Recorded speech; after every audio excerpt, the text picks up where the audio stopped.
digamos, vamos a ver un poco con qué se come esto, qué formas tiene la curva de Phillips, y después vamos a entender un poco por qué a veces tenemos esta forma tan particular de presentarlo. Pero esto, si quieren, es la forma más común. Fíjense que en realidad acá la presentación nos dice que la curva de Phillips tiene básicamente tres componentes. Tiene un componente que son las expectativas. Tiene un componente que es la tasa de desempleo o algo el grado de presión que hay en el mercado de trabajo. Cuanto más desempleo hay, menos presión en el mercado de trabajo. Y acá en este caso tenemos un componente que son los márgenes, que lo podemos pensar como un shock de oferta que acelera la inflación. Shock de oferta que tiene una naturaleza transitoria, porque generalmente los márgenes se supone que no están cambiando todo el tiempo. En realidad, como esta es una economía, como esta es una aproximación, aparece directamente el margen en la ecuación. Pero digo, generalmente cuando ustedes vean una forma, una curva de Phillips, todos los economistas les van a decir que hay dos componentes fundamentales, las expectativas y la brecha del producto, y quizás con alguna que otra variante, van a ver que hay un término que son como vieron en econometría que tenemos el término de error, que es algo que te mueve la inflación, que no es ni las expectativas ni el desempleo. Puede ser un shock de oferta, puede ser, por ejemplo, tenés una mala cosecha y sube el precio de los alimentos, entonces en el IPC te aparece más inflación. Puede ser un ajuste de tarifas en la economía argentina. Puede ser una devaluación, un salto del tipo de cambio que te acelera la inflación. En principio tiene un efecto transitorio debido a la forma de la curva de Phillips. Entonces, en principio, esas son las tres cosas que uno va a encontrar. Veamos un poco más, masajemos, como a mí me gusta decir, un poco los ganchitos, los números, a ver si podemos hacer que se vea más bonita la curva de Phillips. Entonces, siguiendo al Mitchell, vamos a tomar el primer caso, que es cuando las expectativas están en función del nivel de precios anterior, ¿no? Que hay inflación en función con el nivel de precios del periodo anterior. Nota, digamos, conceptual. Empíricamente, esto significa que generalmente la inflación de hoy es bastante parecida a la inflación de ayer, que tiene, digamos, un cierto rezago que puede deberse a cómo se van transmitiendo los shocks a lo largo del sistema, ¿no? El pasaje de las expectativas a la inflación no es perfecto, al menos en este modelo de formulación de expectativas. Después vamos a hablar un poco de otras variantes en las cuales los agentes tienen mayor capacidad de pasar, digamos, o mejor dicho, anticipan con mayor velocidad el comportamiento del sistema. Entonces, si nosotros empezamos en un mundo sin inflación, vamos a arrancar suponiendo que estamos en un mundo sin inflación, cuando ustedes van a las ecuaciones, van a ver que esto obviamente da cero.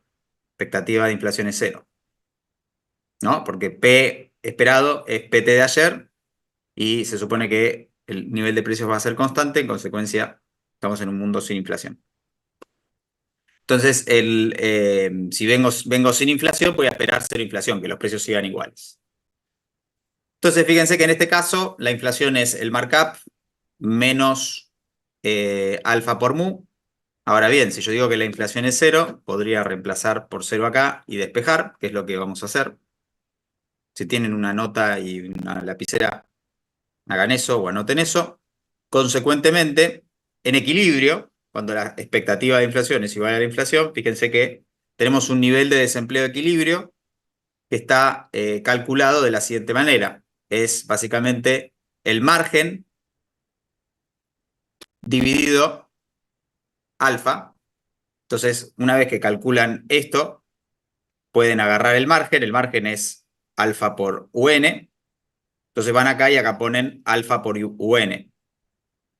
Hacen eso y fíjense que la curva de Phillips te queda, esta es la que tenemos acá, es la curva de Phillips, vamos a decir, original, o a mí me gusta llamarla la curva de Phillips naive o ingenua.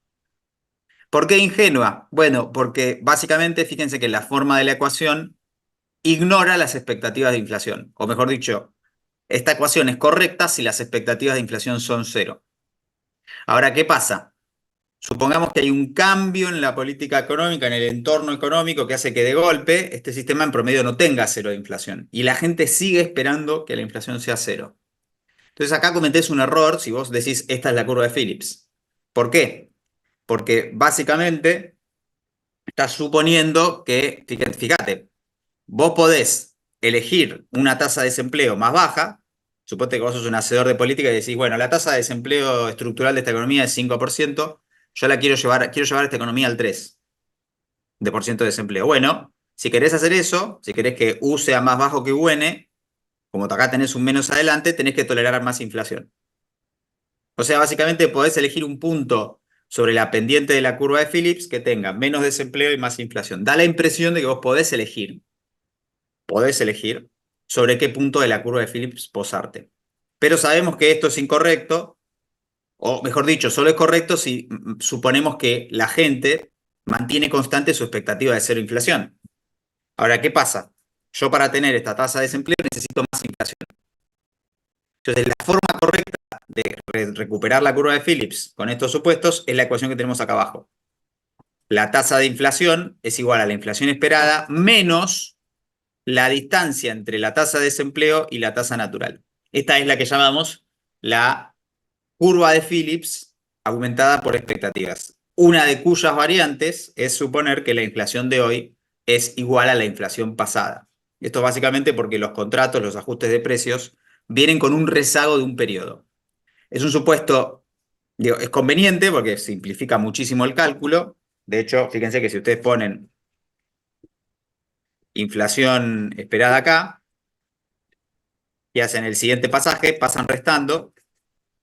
Fíjense que se llega a lo que yo les había dicho, creo que ayer, que se llama la curva de Phillips aceleracionista.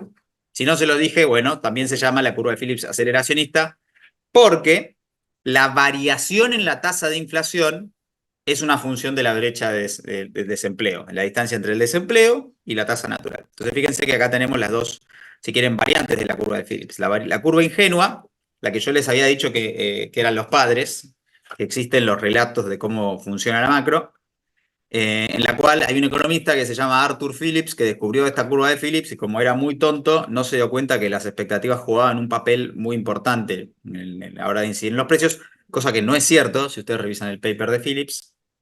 El paper de Phillips tiene en cuenta tiene una forma medio complicada de calcularlo, porque no hay una medida obvia de las expectativas, pero sí tiene en cuenta los cambios en la tasa de inflación cuando estima el efecto del desempleo sobre los salarios. Entonces después viene la curva de Phillips correcta, en donde lo que explica el desempleo o la distancia entre el desempleo y el desempleo natural no es la tasa de inflación, sino la variación de la tasa de inflación. Que esta es más o menos, en realidad no es así exacta la versión, por ejemplo, de Milton Friedman. Yo les había dicho, Milton Friedman usa expectativas adaptativas, donde en realidad el ajuste de las expectativas era una función de cuál fue el error de forecasting, de medición, que te da otra ecuación, digamos, para las expectativas. O sea, Milton Friedman lo que hace es endogeneizar el proceso de formación de expectativas. Esa, si quieren, es la clave. Entonces, y bueno, después tenemos más adelante, en la historia de la evolución del pensamiento económico, la hipótesis de expectativas racionales. ¿Qué significa expectativas racionales? Expectativas racionales significa que el público forma expectativas, operador esperanza matemática de estadística. Vamos a decir que la gente tiene una expectativa del proceso de inflación en función de un conjunto de información. A veces lo escribimos así. La parte del conjunto de información, yo francamente siempre me decían eso y yo no entendía un soto. Significa qué saben los agentes cuando toman decisiones. Pero ahora lo podemos escribir así. Básicamente, en un contexto en donde hay certidumbre total, donde acá a Keynes se le ponen los pelos de punta, porque estamos hablando de, cuando decimos certidumbre, significa que los agentes conocen la distribución de probabilidad de las variables, de todas las variables del modelo, y además, como las variables no son estocásticas, no tienen una distribución de probabilidad, son todos medidas de tendencia central, o sea, el desempleo no es 5 más menos el desvío estándar porque hay algunos shocks transitorios o cosas que no sabemos qué pasa, sino que es siempre un punto. Entonces, en ese caso, tu estimación, si vos sos una persona que conoce el modelo, vas al modelo, haces las cuentas, y entonces, ¿qué cuenta haces? Fíjate, vos ya sabés que la inflación esperada es la inflación observada. O sea, los agentes ya saben cuánto va a ser la inflación. Entonces, si acá tenés tu expectativa, si acá, en este lugar donde está la inflación del periodo anterior, yo tuviese la expectativa de inflación, ¿qué es lo que tendría que poner acá? Me voy a dejar esto acá, porque después cuando quiera rearmar el texto me voy a hacer lío, ¿no? Yo acá tendría que poner la inflación observada. Y si yo acá pongo la inflación observada, fíjense qué es lo que pasa. La inflación es igual de los dos lados, con lo cual se te cancela. Con lo cual, de esta ecuación despejás que el desempleo tiene que ser igual al desempleo natural. Entonces, si vos tenés expectativas racionales y no hay incertidumbre en este modelo, y no hay ningún rezago ni nada que se le parezca, lo que va a pasar es que los agentes siempre le van a pegar a la tasa de desempleo y la economía va a estar siempre sobre la tasa natural. Bueno, yo no sé, digamos, qué les parece a ustedes, pero está claro que eso es básicamente un modelo muy clásico. Por eso se llama nueva macroeconomía clásica. Me imagino que acá no hay ninguna sorpresa de ningún tipo. Un segundito, por favor.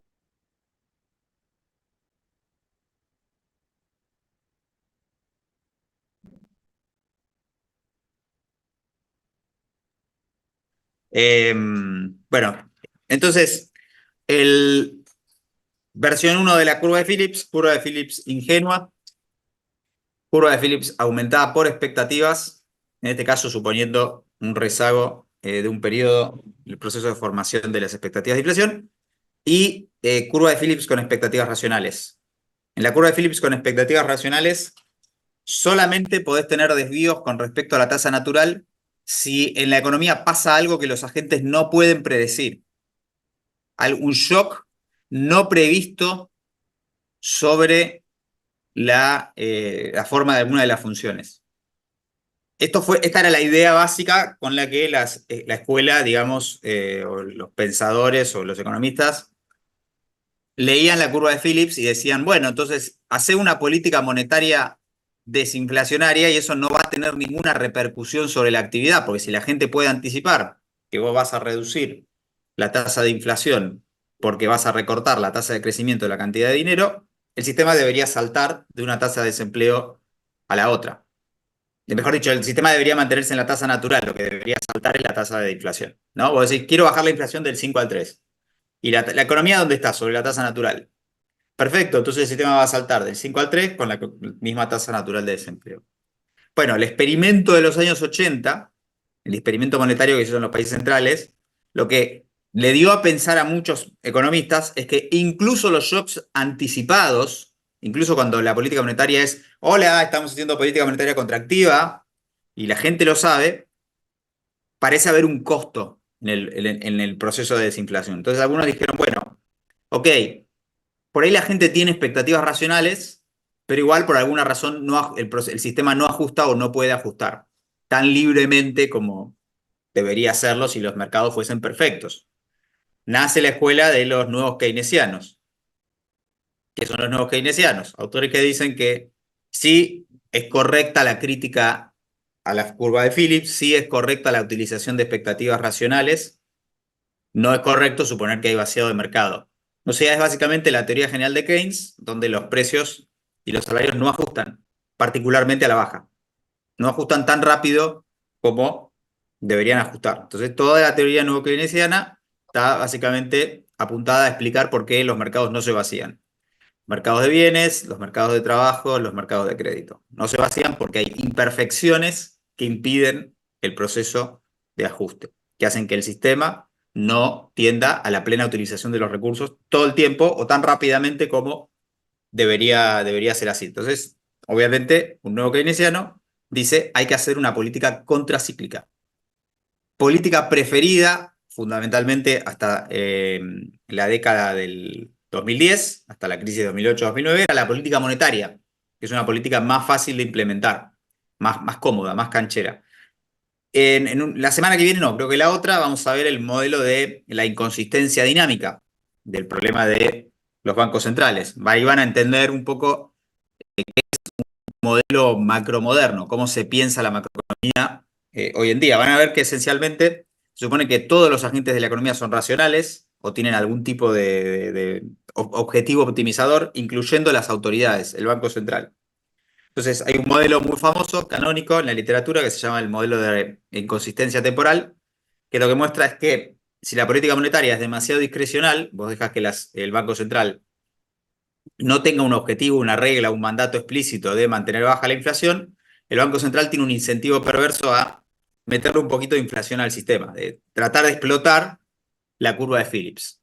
¿Cuál es el problema? Que si los agentes tienen expectativas racionales y reconocen esto, el sistema, digamos, es como que se le enquista inflación al pedo, porque si el público dice, el Banco Central, cuando haya poca inflación o baja inflación, va a querer meter un shock monetario no anticipado, porque el Banco Central dice, ajá, mirá, las expectativas de inflación son cero. Si ponemos 1% de inflación, vamos a hacer una gran caída del desempleo y esto va a hacer que aumente la actividad y que baje el desempleo. Pero el público se anticipa. Entonces, el jueguito es un juego, literal, es un juego entre el Banco Central y el público, es simplemente un ejemplo para ilustrar el funcionamiento de los bancos centrales. Los banqueros centrales están recalientes con los economistas por ese modelo, porque ningún banquero central dice algunos sí, pero en general casi todos dicen yo quiero tener estabilidad de precios y no voy a andar comportándome de esa manera. Los banqueros centrales no se hacen cargo. Eh, pero básicamente ilustra un poco la lógica de cómo el enfoque nuevo clásico aborda los problemas de la macro. Y se imaginan ustedes cuáles son las reglas que surgen de semejante modelo. Surge que una buena regla de política monetaria es preferible a una política monetaria más discrecional. Esencialmente porque se están suponiendo muchas cosas. Se están suponiendo que este es un sistema más o menos donde todo el mundo funciona, ¿no? Digo, ¿qué es lo peor que le puede pasar a un sistema que está sujeto a una regla? Que aparezca una contingencia y que vos no puedas desviarte de la regla. Ejemplo, el COVID-19. Vos tenés una regla de política monetaria que dice no hay que asistir al tesoro emitiendo dinero, hay que mantener la tasa de interés en línea con el objetivo de inflación y de golpe eh, todos los representantes de lo que es la sanidad dicen la verdad que venimos una cosa que no conocemos, conviene que la gente se mueva un poco menos.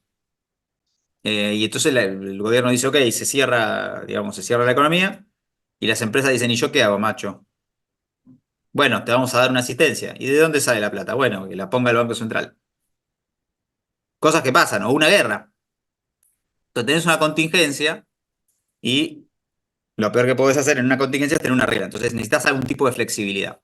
Por supuesto, esas son condiciones excepcionales. Uno podría decir, ok, ante las condiciones excepcionales se necesitan por ahí consensos o reglas, que lo vote el Congreso, no sé, algún mecanismo o algo. Pero en principio, fíjense que volvemos un poco a lo que decía Keynes. ¿Cuán realmente predecible es el mundo futuro? ¿Realmente vivimos en un mundo en donde es mejor suponer que hay riesgo o hay incertidumbre? Keynes diría, ante la incertidumbre, cuando hay mucha incertidumbre, lo peor que podés que hacer es aferrarte férrea y ciegamente a una regla. Por ejemplo, el patrón oro en medio de la Gran Depresión y la crisis de los 30 y posteriormente la Segunda Guerra Mundial. Entonces, un poco ese, vamos a ver, es el debate de realidad. Pero toda la macroeconomía moderna esencialmente está anclado en este debate sobre la curva de Phillips. ¿Por qué? Porque a medida que se fue acelerando la inflación y apareció esta idea de que las expectativas de inflación importan y pueden definir la suerte de un proceso inflacionario, eh, la, si quieren, la potencia del mensaje keynesiano y del consenso que había en la Segunda Guerra y en la posguerra de que hay que mantener el pleno empleo, el consenso se fue debilitando porque mantener el pleno empleo empezó a venir acompañado de más inflación. Digo, para no irnos tan lejos, yo creo que también pasó, por ejemplo, en Argentina, a la salida de la convertibilidad. Salida de la convertibilidad, Argentina tenía 25% de inflación. Entonces, todo el mundo, todos los que básicamente dependen de un ingreso laboral, que son la mayoría de la gente, en este país y en casi todos, que se supongo en el Vaticano, el Papa tiene un trabajo, ¿no? Pero todos los países el desempleo, mejor dicho, el empleo es la principal fuente de ingresos en número de personas. Entonces, el miedo número uno era perder el trabajo. Y había nada de inflación, 0, 3, después empezó a acelerar la inflación, 6, 9, 10, 12, 10, 25, 15, 25, 50, 100, 200. La inflación pasó a ser el miedo número uno, perder el trabajo, pasó a un segundo plano. Entonces, y bueno, ¿cómo vota la gente generalmente? La gente van a ver que probablemente va a empezar a castigar lo que sería la inflación. Y de hecho, yo creo que las últimas elecciones tienen mucho de eso, pero eso es porque no hay mucho desempleo. Entonces, si vivimos en un mundo en donde está garantizado el pleno empleo, donde además los sindicatos están más empoderados, en donde además el Estado da muchos servicios sociales, yo no estoy criticando, estoy describiendo. Además, personalmente yo creo que fue una de las etapas más, más favorables para vivir, digamos. ¿En qué etapa de la humanidad querés vivir? Quiero vivir en Europa en la década del 50, 60, 70. Pero el 50 era medio complicado, ¿no? Porque era una época muy, muy turbulenta, pero en principio tenías todo. Tenías un buen trabajo, tenías seguridad social, salud, educación, tenías todo resuelto. Básicamente, si nacías y vivías de un trabajo, no tenías que preocuparte prácticamente. Entonces ese consenso se empezó a deteriorar. Pues la gente vio que la inflación le empezaba a molestar un poco. A veces la inflación viene acompañada de mejoras en los ingresos de buena parte de la gente, pero ¿qué pasa? Si eso se sostiene y se acelera mucho, es muy difícil que mejore la distribución del ingreso con tasas de inflación crecientes. Generalmente cuando hay inflación, sobre todo los que cobran ingresos salariales, se van dando cuenta que cuando van a gastar la plata pierden poder de compra. Entonces, por supuesto, esa gente te vota en contra o te putea, digamos, para decirlo en latín. Entonces, es lógico que en la agenda económica empiecen a aparecer cuestiones más, si quieren, con un sesgo anti-keynesiano, más conservador, digo, si lo quieren poner en el espectro político. Entonces, en ese contexto es que tenemos la fuente del nuevo pensamiento macroeconómico y cómo se encaran los típicos problemas de macro hoy.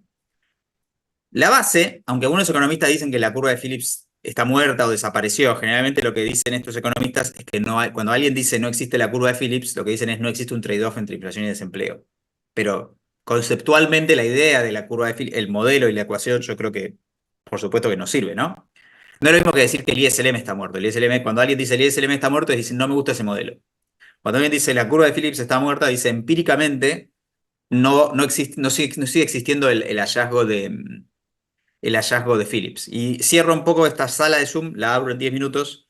En la próxima sala vemos un poco los ganchos que faltan y les comento rápidamente sobre un hallazgo o un teoremita o un concepto que es el de la crítica de Lucas, que básicamente se explica muy bien a partir de la curva de Phillips. Lucas dice que los modelos macroeconómicos que no tienen fundamentos micro, que no se derivan de ejercicios de optimización o donde vos no tenés una buena explicación del comportamiento de los agentes, pueden tener un problema y están condenados a morir. ¿Por qué están condenados a morir? Bueno, fíjense lo que pasó con la curva de Phillips. Vos viste una nube de puntos que sugería una relación negativa entre inflación y desempleo. Pero vos no estabas teniendo en cuenta que eso funciona así solamente si el público ignora las expectativas de inflación o el público asume inflación cero. En el momento en el que vos querés empezar a hacer política económica con eso, en el momento en el que vos querés empezar a explotar ese trade-off, el trade-off desaparece y se convierte en una recta vertical. Si vos querés, o se va pareciendo más a un sistema que no era el que vos querías hacer. Si vos querés explotar una relación estadística, podés mandarte cagadas si no tenés en cuenta cómo se comporta la gente. La crítica de Lucas apunta a una serie de modelos de algunos autores de esa época que básicamente lo que hacían era tomar estimaciones empíricas o suponer, digamos, ciertas cosas para las funciones, suponer una función de inversión donde depende positivamente, negativamente la tasa, ponele, estimarlo y decir, bueno, con esto ya sabés cuál es la elasticidad, tasa de interés de la inversión, podés calcular el efecto de una política monetaria contractiva. Lucas te diría, bueno, cuidado si haces eso, microfundamental en el modelo, explícame cómo se comporta la gente, explícame cuál es el proceso de optimización de las empresas, tal que de ahí sale ese parámetro que vos estás usando para hacer política. Si vos no haces eso, hoy en día estás